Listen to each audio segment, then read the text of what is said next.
ঝালকাঠির কাঠালিয়ায় সংরক্ষিত নারী আসনের নবনির্বাচিত সংসদ সদস্য ডাক্তার মাহমুদা আলম মিতুকে সংবর্ধনা প্রদান করা হয়েছে। মঙ্গলবার বিকেলে উপজেলা পরিষদ অডিটোরিয়ামে কাঠালিয়ার বিভিন্ন শ্রেণী পেশার মানুষের উদ্যোগে আয়োজিত প্রতিনিধি সভা ও সংবর্ধনা অনুষ্ঠানে স্থানীয় রাজনৈতিক নেতৃবৃন্দ, সামাজিক সংগঠনের প্রতিনিধি, শিক্ষক, সাংবাদিক এবং বিভিন্ন শ্রেণী পেশার মানুষ অংশ নেন। 36 বছর পর আপনাদের এলাকার মেয়ে আপনাদের অভিভাবকে এসেছেন, এর চেয়ে বড় গর্বের আর কি হতে পারে। আমরা এবারে সংরক্ষিত আসন হিসেবে যদিও আপাকে পেয়েছি আমাদের মাঝে, ইনশাআল্লাহ আগামী 5 বছর পর যখন আবার সংসদ নির্বাচন হবে তখন বিপুল ভোটের মাধ্যমে এই রাজাপুর কাঠালিয়ায় তাকে জয়যুক্ত করে সংসদের সদস্য করতে পারবো। অনুষ্ঠানে সভাপতিত্ব করেন মাওলানা মোহাম্মদ আমির হোসেন। সংবর্ধিত অতিথির বক্তব্যে সংসদ সদস্য ডাক্তার মাহমুদা আলম মিতু বলেন, কাঠালিয়ার মানুষের ভালোবাসা ও সম্মান তাকে আরো দায়িত্বশীল করেছে। আমরা অনেকগুলো ধাপ পার হয়ে আজকে এইখানে দাঁড়িয়েছি, এই কথাটা আমাদের মনে রাখতে হবে। আপনারা কি জানেন যে বাংলাদেশের সবচেয়ে অনুন্নত, অনুন্নয়নশীল, অবহেলিত 10টা উপজেলার মধ্যে কাঠালিয়া একটা? আপনারা কি জানেন? সারা বাংলাদেশের মধ্যে। তাহলে বোঝেন যে আমরা কি অবস্থায় আছি। আমার মাথার উপরে আপনারা আমার কাঁধে একটা বিশাল বোঝা চাপাই দিচ্ছেন আপনারা। জনগণের প্রত্যাশা পূরণে তিনি সব সময় কাজ করে যাবেন। তিনি জানান, এলাকার উন্নয়ন, নারী শিক্ষা, স্বাস্থ্যসেবা এবং তরুণদের কর্মসংস্থানের বিষয়ে বিশেষ গুরুত্ব দেওয়া হবে। তিনি আরও বলেন, মানুষের সুখ দুঃখের পাশে থেকে একটি উন্নত ও সমৃদ্ধ কাঠালিয়া গড়ে তুলতে সবাইকে ঐক্যবদ্ধভাবে কাজ করতে হবে। পরে নবনির্বাচিত সংসদ সদস্যকে ফুলেল শুভেচ্ছা ও সম্মাননার স্মারক প্রদান করা হয়।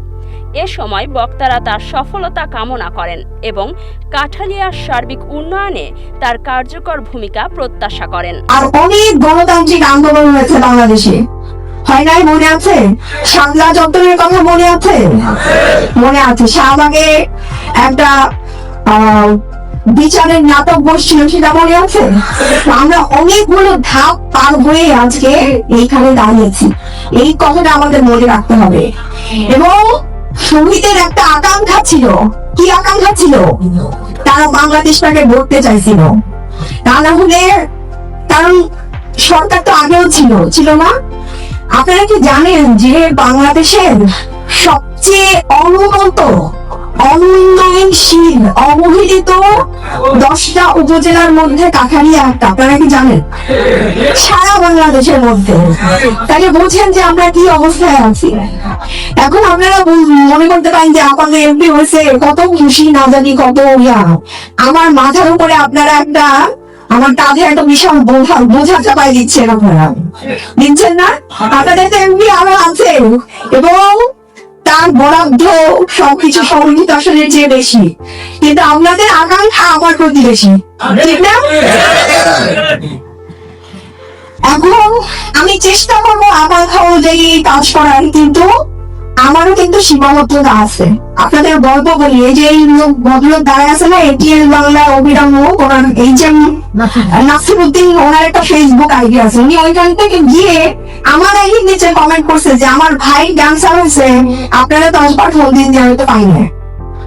তো বেসিক্যালি আমি তো একটা কাজের মধ্যে থাকি, সারা বাংলাদেশ থেকে আমার ফোন আসে। এখন আমার আসলে কাজটা কি একজন মানুষের ভাইয়ের ক্যান্সার হচ্ছে সেইটা নিয়ে কাজ করা, নাকি এই উপজেলার, এই বাংলাদেশের প্রত্যেকটা উপজেলার মানুষ যাতে চিকিৎসা পায় সেই কাজটা করা? কোনটা?